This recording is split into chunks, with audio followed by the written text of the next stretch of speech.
Okay, so have you ever found yourself just, going through the motions, busy all day, but feeling like there's something missing, something deeper? Oh, absolutely. That feeling. It's exactly what Steve Taylor gets into in his book, The Leap, The Psychology of Spiritual Awakening. Mm, And Eckhart Tolle actually wrote the foreword. right, the leap. I've heard of that. Yeah, and what Taylor unpacks is, well, is fascinating.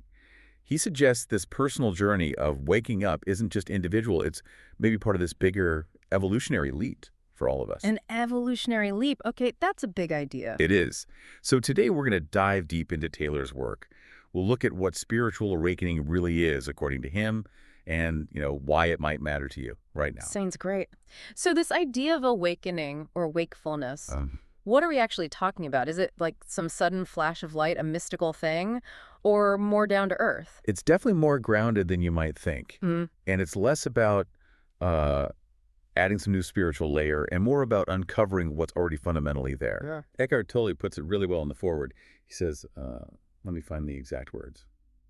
Uh, Here.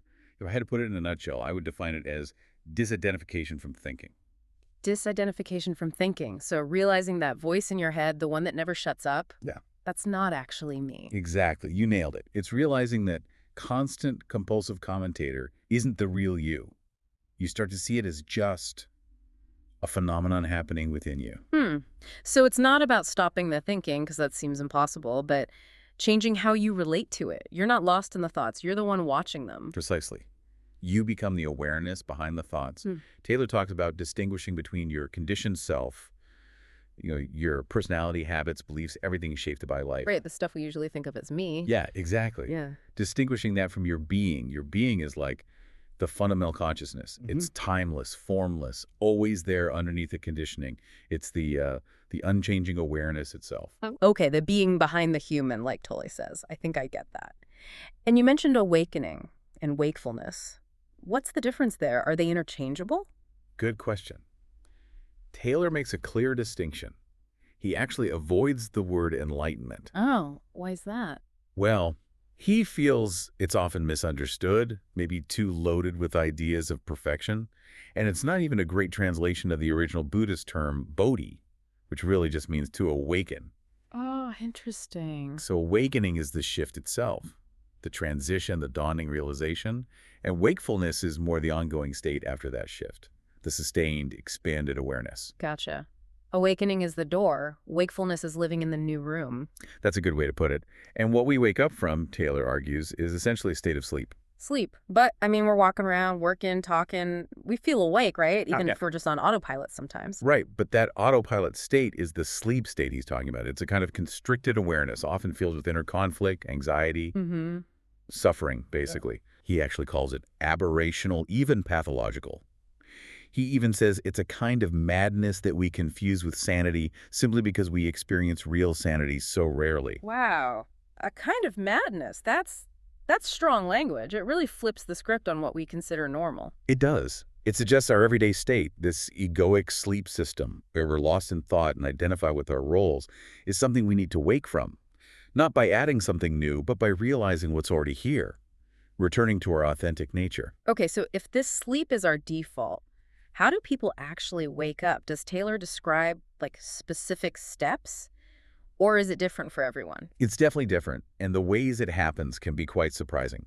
Taylor points to three main paths. First, there's what he calls natural wakefulness. Natural wakefulness. Yeah, he suggests a small number of people.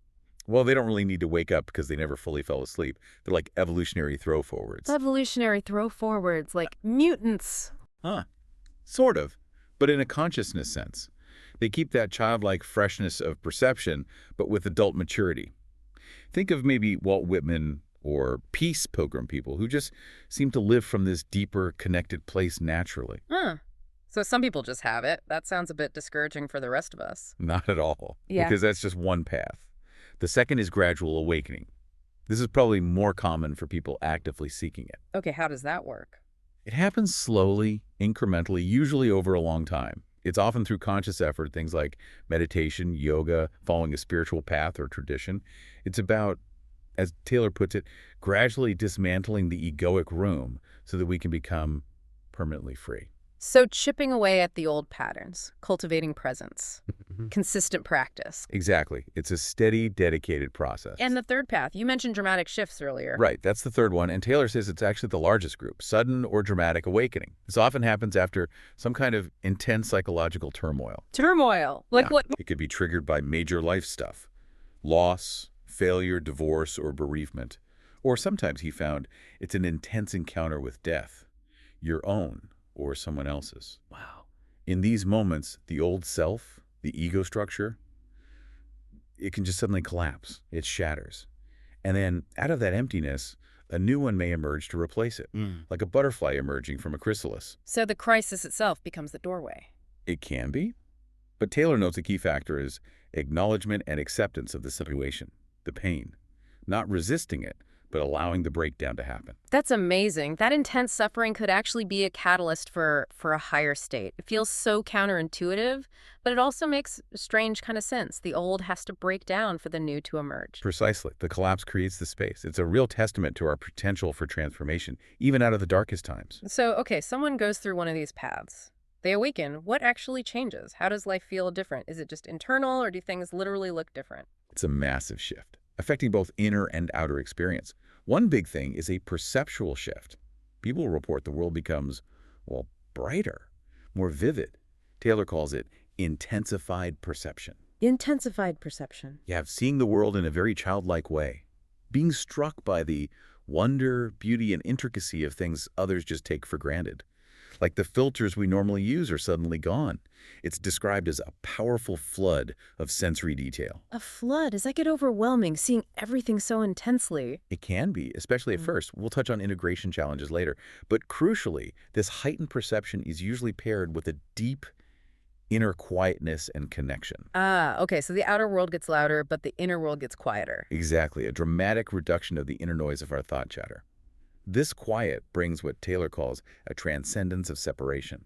You feel this deep connection or unity with the world, less like an isolated self. And less worry. Yes, a freedom from worry and anxiety, leading to this deep, lingering peace, which is unshakable. Their minds are often described as just calm, still. They access knowledge more intuitively, not just through constant thinking. Unshakable peace sounds incredible, especially with life being, life. Does this mean they're immune to problems or just relate differently? They definitely relate differently, and that points to the third major change, a new identity and purpose. How so? There's a shift away from narrow personal worries towards a much wide perspective, a universal outlook. Oh. Often there's a lack of group identity, less strong attachment to being, say, just American or just Christian or just their job title. They feel more like a human being, part of everything. Okay. And this often leads to more altruism and engagement with the world, a Yeah. real strong impulse to make positive contributions. But interestingly, also a profound enjoyment of inactivity, just being without the constant need to do. Yeah. They don't lose their identity. Taylor says it's more like they have a new identity, one that feels deeper, truer. That's really important. It's not about becoming detached and floating away. It sounds like being more present, more connected, more genuinely purposeful, but from a quieter, wider space. That's a great summary. It's an integration, more authentic, more beneficial living. Okay, but let's play devil's advocate a bit. Yeah. We sometimes hear stories, right? Gurus who act badly, people having these awakenings and then really struggling. Is this wakefulness always peaceful and perfect? Or does it just bring a different set of problems, maybe even a subtle spiritual ego? That's a really important question, and definitely something Taylor addresses.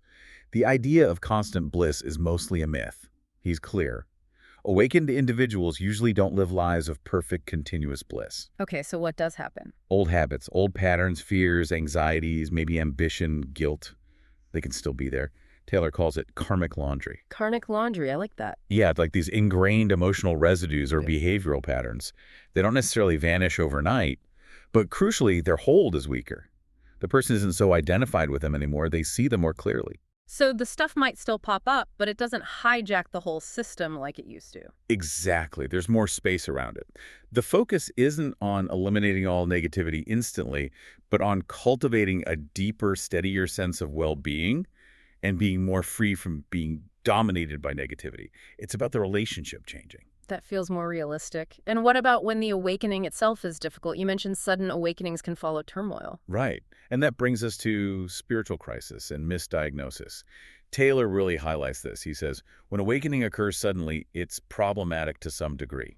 Problematic how? The initial phase can be really confusing. It might involve psychological disturbances, difficulty concentrating, memory glitches, problems relating to people, even weird physical stuff like unexplained pains or sensitivities. Wow, that sounds rough. It can be.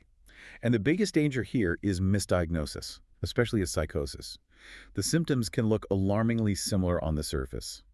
Taylor found cases where people were hospitalized, medicated, sometimes for years, because their profound spiritual opening was simply misunderstood as a mental breakdown. That's terrifying, to be going through something potentially transformative and have it pathologized like that. How do you tell the difference? What's the key distinction Taylor made? It's a crucial distinction. In psychosis, fundamentally, it's a breakdown into a vacuum. The old self fragments, but no new self system emerges to take its place. It's disintegration. Right. But in awakening, even if it's chaotic initially, a new self system emerges to replace the old one. It's ultimately a shift up to a higher level of functioning, even if the transition is rocky. It's the birth of something new, not just a collapse. A shift up, not just a breakdown. That's key. Absolutely. And understanding this, having some kind of framework and maybe a supportive environment that's vital for integration. Taylor says integration can take years. It's a process of reorienting to this new way of being. That makes sense. It's a journey, not just a light switch moment. It emphasizes needing understanding, not just dismissal as illness. Okay, so bringing all this together. If there's one core takeaway from Taylor's The Leap for everyone listening, what would you say it is? Well, I think if you remember one thing, it's this. This whole spiritual awakening thing, it's not just some weird, isolated experience for a few people. Taylor frames it as part of a bigger picture, an ongoing evolutionary leap for humanity itself. The evolutionary leap again. Yes, your own impulse towards waking up, whether it feels big or small, sudden or gradual, it actually contributes to what he calls the collective awakening of our species. We might all be these evolutionary throw-forwards in potential, moving towards a more conscious state. Your personal journey matters in that large context. I really like that. It takes it beyond just self-improvement and connects our inner work to something, well, bigger than us. A shared purpose, almost. Simple, but pretty profound. Thanks for breaking all that down. It's definitely given me a lot to chew on. My pleasure. It's powerful stuff. Absolutely. And if you're listening and feeling drawn to explore these ideas more, we definitely recommend checking out Steve Taylor's book, The Leap. We'll put links in the show notes for this deep dive, along with other resources. Yeah, do check it out. And we'd love to hear your thoughts. Drop a comment, which idea really resonated. Have you had moments that felt like glimpses of this wakefulness? What does disidentification from thinking mean in your life? And maybe a final thought to leave you with. As we look at all the challenges in the world today, climate change, polarization, maybe this potential for a more widespread collective awakening isn't just interesting. Maybe it's becoming essential. Could we, as a species, actually wake up together in time to navigate what's ahead? Something to ponder.